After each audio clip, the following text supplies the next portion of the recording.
Hi ಎಲ್ರಿಗೂ ನಮಸ್ಕಾರ. Welcome back to Neha's cooking vlogs. ಹೇಗಿದ್ದೀರಾ ಎಲ್ರೂನು? ನಾನು ತುಂಬ ಚೆನ್ನಾಗಿದ್ದೀನಿ. ಹಾಗೆ ನೀವು ಚೆನ್ನಾಗಿದ್ದೀರಾ ಅಂತ ಅನ್ಕೊತಾ ಇದ್ದೀನಿ. ಹಾಗೆ ಇವತ್ತು ನಾನು ಮಾಡ್ತಿರುವಂಥ ರೆಸಿಪಿ ಬಂದು ಮಟನ್ ಸಾಂಬಾರ್. ತುಂಬ ಈಸಿಯಾಗಿ ಮಾಡೋದು, ಹಾಗೆ ತುಂಬ ಬೇಗನೆ ಮಾಡುವಂಥ ರೆಸಿಪಿ ಇದು. ತುಂಬ ಚೆನ್ನಾಗಿರುತ್ತೆ. ನಾನು ಇದೇ ರೀತಿ ಮಟನ್ ಸಾಂಬಾರ್ ಮಾಡೋದು. ನೀವು ಯಾವ ರೀತಿ ಮಾಡ್ತೀರಾ ಅಂತ ಅಂದ್ಬಿಟ್ಟು ನನಗೆ ಕಮೆಂಟ್ ಮಾಡಿ ತಿಳಿಸಿ. ನೀವು ಒಂದ್ಸಲ ಈ ರೀತಿ ಮಟನ್ ಸಾಂಬಾರ್ ಟ್ರೈ ಮಾಡಿದ್ರೆ ಮತ್ತೆ ಮತ್ತೆ ಟ್ರೈ ಮಾಡ್ತೀರಾ ಇದೇ ಥರನೇ. ತುಂಬ ಚೆನ್ನಾಗಿರುತ್ತೆ. ಹಾಗೆ ನಿಮ್ಮ ಮನೆಯವ್ರು ಸಹ ಕೇಳ್ತಾರೆ ಇದೇ ರೀತಿ ಮಾಡಿಕೊಡು ಅಂತ ಅಂದ್ಬಿಟ್ಟು. ಮೊದಲಿಗೆ ಹೇಗೆ ಮಾಡೋದು ಅಂತ ನೋಡೋಣ ಬನ್ನಿ. ಮೊದಲಿಗೆ ನಾನು ಒಂದು ದೊಡ್ಡ ಈರುಳ್ಳಿ ಹಾಗೆ ಒಂದು 4 ಹಸಿಮೆಣಸಿನಕಾಯಿ ಹಾಕ್ಬಿಟ್ಟು ಆಯಿಲಲ್ಲಿ ಚೆನ್ನಾಗಿ ಫ್ರೈ ಮಾಡ್ಕೊತಿದ್ದೀನಿ. ಈರುಳ್ಳಿ ಕಲರ್ ಚೇಂಜ್ ಆಗೋವರೆಗೂ ಫ್ರೈ ಮಾಡ್ಕೊಳ್ಳಿ. ಈಗ ಇದನ್ನ ಸೈಡ್ಗೆ ಇಟ್ಕೊಂಡು ಒಂದು ಕುಕ್ಕರ್ ಇಟ್ಕೊತಾ ಇದ್ದೀನಿ. ಅದಕ್ಕೆ ಒಂದು 2 ಟೇಬಲ್ ಸ್ಪೂನ್ ಎಣ್ಣೆ ಹಾಕ್ಕೊತಾ ಇದ್ದೀನಿ. ಎಣ್ಣೆ ಆದಷ್ಟು ಕಡಿಮೆ ಹಾಕ್ಕೊಳ್ಳಿ, ಯಾಕಂದ್ರೆ ಮಟನಲ್ಲೇ ಎಣ್ಣೆ ಬಿಟ್ಕೊಳುತ್ತೆ. ಈಗ ಒಂದು ಈರುಳ್ಳಿ ಹಾಗೆ ಕರ್ಬೇವಿನ ಸೊಪ್ಪನ್ನ ಹಾಕಿ ಇದನ್ನ ಚೆನ್ನಾಗಿ ಫ್ರೈ ಮಾಡಿ. ಈಗ ಇದಕ್ಕೆ ನಾನು 1 ಕೆಜಿ ಮಟನ್ನ ಸೇರಿಸ್ಕೊತಾ ಇದ್ದೀನಿ. ಮಟನ್ ಚೆನ್ನಾಗಿ ವಾಶ್ ಮಾಡಿಬಿಟ್ಟು ಅದು ನೀರೆಲ್ಲ ಚೆನ್ನಾಗಿ ಸೋದಿಸ್ಕೊಬೇಕು ನೀವು. ನೀರೆಲ್ಲ ಹೋಗಿದಾದ್ಮೇಲೆನೆ ಹಾಕಬೇಕು, ಯಾಕಂದ್ರೆ ಮಟನ್ನಲ್ಲಿ ನೀರಿದ್ರೆ ಅದು ಚೆನ್ನಾಗಿರೋದಿಲ್ಲ.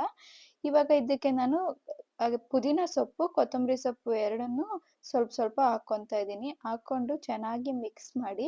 ಈ ಮಟನ್ನಲ್ಲಿ ನೀರೆಲ್ಲ ಹೋಗೋವರೆಗೂ ಬೇಯಿಸ್ಕೋಬೇಕಾಗುತ್ತೆ, ಇಲ್ಲ ಅಂತಂದ್ರೆ ಚೆನ್ನಾಗಿರಲ್ಲ, ಅದು ಸ್ಮೆಲ್ ಎಲ್ಲ ಇರುತ್ತೆ. ಈಗ ನೀರೆಲ್ಲ ಬಿಡೋವರೆಗೂ ಚೆನ್ನಾಗಿ ಬೇಯಿಸ್ಕೊಬೇಕು. ಅಷ್ಟರೊಳಗಡೆ ಮಸಾಲೆ ರುಬ್ಕೊಳ್ಳೋಣ.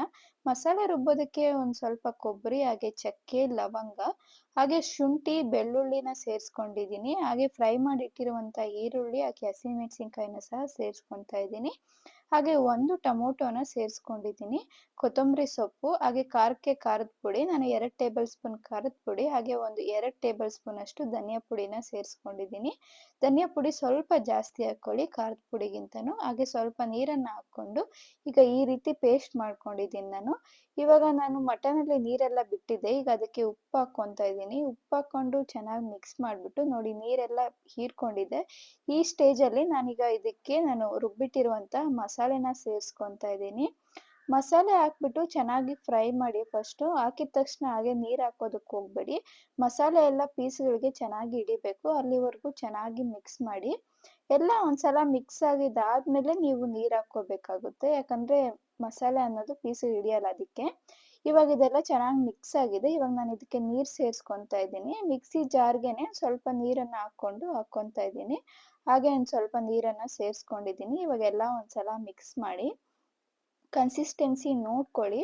ಜಾಸ್ತಿ ತೆಳ್ಳಗನೂ ಇರಬಾರ್ದು, ಹಾಗೆ ಜಾಸ್ತಿ ಗಟ್ಟಿಯಾಗಿನೂ ಇರಬಾರ್ದು. ಮೀಡಿಯಮ್ ಆಗಿ ಇರಬೇಕು ಸಾಂಬಾರ್ ಅನ್ನೋದು.